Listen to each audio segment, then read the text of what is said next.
नमस्कार मित्रांनो, मी सद्गुरू शैलजा उमाकांत कामत आणि तुम्ही पाहतात माझा political channel times of Maharashtra. मित्रांनो, सध्या मी माझ्या राईटअपवर लिखाणावर थोडंसं लक्ष केंद्रित केलं आहे. त्यामुळे सातत्याने रिसर्च आणि वाचन आणि ऐकणं जोरदार होतं. त्यामुळे थोडंसं व्हिडिओसाठी रिसर्च करायला मला वेळ नाही मिळत आहे.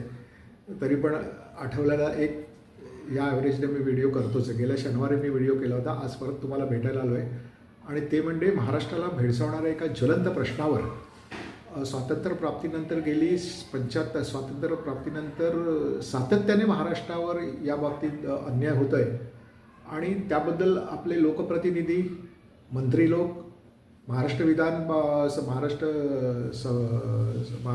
विधानसभा आणि विधान परिषद, लोकसभेतील राज्यसभा, लोकसभा याच्यामध्ये आपले आमदार, खासदार निवडून जातात. ते काही करतायत असं मला वाटत नाही आणि ते वाटत नाही याचा अनुमान आता आपण डेफिनेटली काढू शकतो. तुमच्या लक्षात आला असेल मला कुठल्या विषयावर बोलायचं आहे. मला ती 3-4 दिवसापूर्वी जी बातमी आली की सेंट्रल रेल्वेने सह्याद्री एक्सप्रेस आहे ती कायमची रद्द केली, कोविडमध्ये बंद झालेली, आणि त्या जागी दादर गोरखपूर ट्रेन सुरू केली. तुम्हाला सांगते, बातमी ऐकली ना तर माझी तळपायची मस्तकाला गेली. पण शेवटी मी एक हौशी पत्रकार आहे, राजकीय कार्यकर्ता आहे, रस्त्यावरचा सामान्य कार्यकर्ता. त्यामुळे मी काही जे काय करू शकतो त्याला मर्यादा आहेत. काय करू शकणार म्हणून मी थोडासा याच्यावर रिसर्च केला आणि पाहत होतं काय बघतोय तर ही जी भारतीय रेल्वे आहे, इंडियन रेल्वे, ही कोणाची आहे? ही अखंड हिंदुस्थानची आहे की फक्त गायपट्ट्यातल्या म्हणजे हिंदू आणि हिंदुस्थान म्हणणाऱ्या लोकांचीच ही फक्त रेल्वे बदली आहे का? असा दाट संशय नाही, ती रियालिटी आहे, असं ती वास्तवता आहे असं माझं ठाम मत झालं.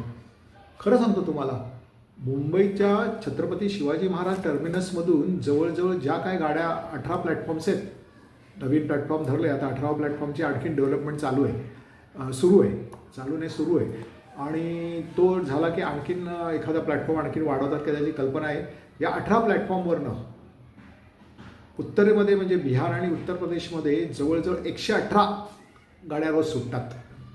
118 गाड्या, त्यापैकी कानपूरला 25, वाराणसीला 36 जात आहेत, पटण्याला 23, गोरखपूर 16, लखनौ 17, इतक्या गाड्या उत्तरेमध्ये जात आहेत. आणि महाराष्ट्रातल्या अनेक शहरांमध्ये, अनेक नाही म्हणून मोजक्या शहरामध्ये, म्हणजे पुणे आहे, कोल्हापूर आहे, पंढरपूर आहे, धाराशिव